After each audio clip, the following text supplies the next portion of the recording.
Pasok sa katawan ng pangit na to. Ngayon na. Ano ka, engkanto? Engkanto ka ga?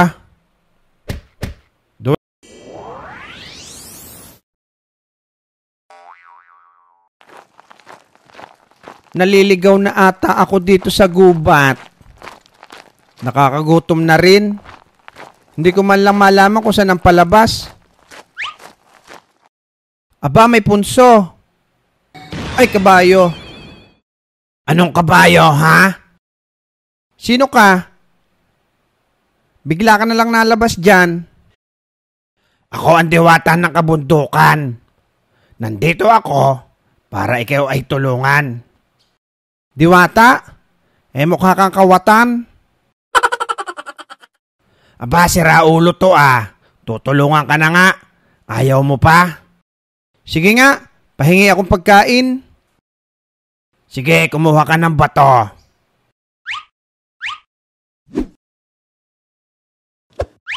O, eto, maliit na bato. Magaling. Gagawin ko yung tinapay. O, ayan.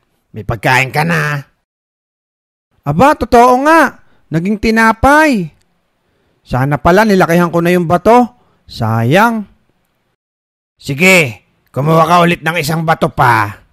Siya, sige. Lalakihan ko na. Teka. Eto, malaki na kinuha ko.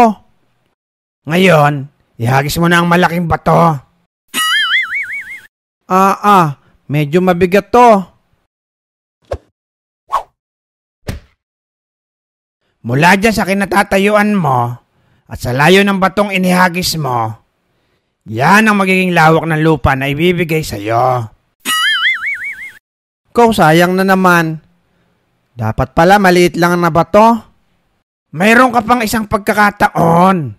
Ngayon, kumuha ka na ng 2 bato. Ay, sureball na to. Sige, wait lang.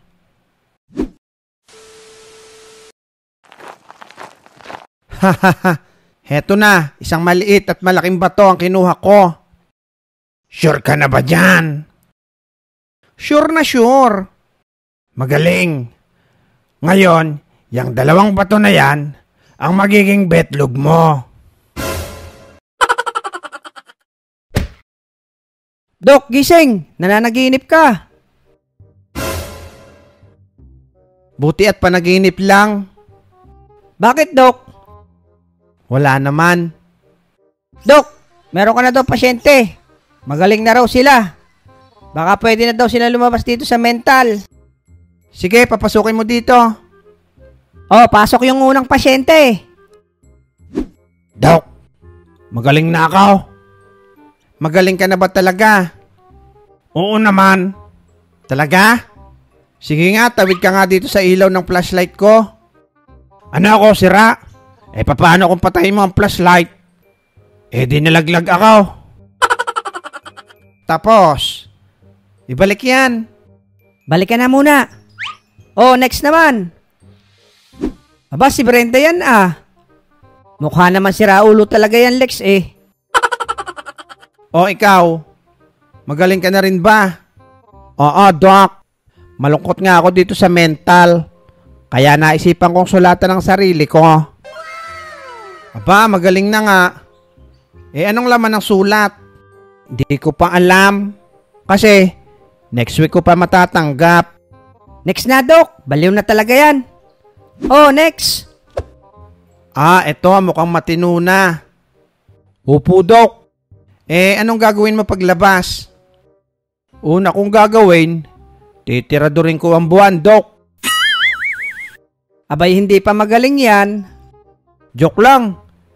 Bibili ako ng bagong damit. Aba, mukhang ayos na no. Siyempre, bibili ako ng short. Ba, tama. Siyempre, pag may damit, may short. O ano pang bibilin mo? Bibili rin ako ng brief. Tapos, sisirain ko. Aba, bakit mo sisirain? Sisirain ko. Tapos, kukunin ko yung garter. Gagawin kong tirador. Tapos, titiradorin ko yung buwan. Ipasok ulit yung mga siraulo. Gising, gising! Nananaginip ka! Panaginip lang pala. Kainamang mga baliw yon. Malapit na yung kalbularyo. Ano nga ulit nangyari dyan sa betlog mo? Nako, eto ang hindi pa naginip. Nadali ata si Diwata ng Diwata. Oh, yan na yung kalbularyo, Lex. Oh, sino ka nagpapunta sa akin dito? May kamukha pala si Tatang Kalbularyo, Bogart. Oo nga, Lex. Sino magpapagamot? Eto po, lumaki yung betlog. Parang mahirap yan ah. Sige na, gamutin nyo na ako. Mabigat kasi. Sige, gagawan ko ng paraan. Pero susubukan kong maibalik sa dati. Baka malakas ang pumasok sa katawan mo. Sige, pumikit ka at huwag huminga. Ano? Joke lang. Pikit lang. Huwag ka mumulat hanggat walang nagbabago ha. Pasok sa katawan ng pangit na to. Ngayon na. Ano ka, engkanto? Engkanto ka ga? Duwende. Duwende ka ba? Sagot. Hindi. Hindi ka duwende. Kapre. Kapre ka ba? Kapre? Pwede. Pwede? Hindi engkanto. Hindi duwende. Hindi rin kapre. Ano ka, white lady? Hindi. Hindi pa rin. May pangil ka ba, ha? May pangil? Aba, Pinoy henyo ata to, Bogart. Tao ka ba? Tao, ha? Hindi. Hindi rin tao, aba. Sabihin nyo kung lugar, Manong. Lugar ba to? Lugar? Hindi. Hindi rin. Kinakain ba to? Oo. Pares? Oo. Diwata? Oo. Diwata pala. Diwata, tanggalin mo kung anong nilagay mo dito. Ang mukha lang, huwag mong babaguhin ha.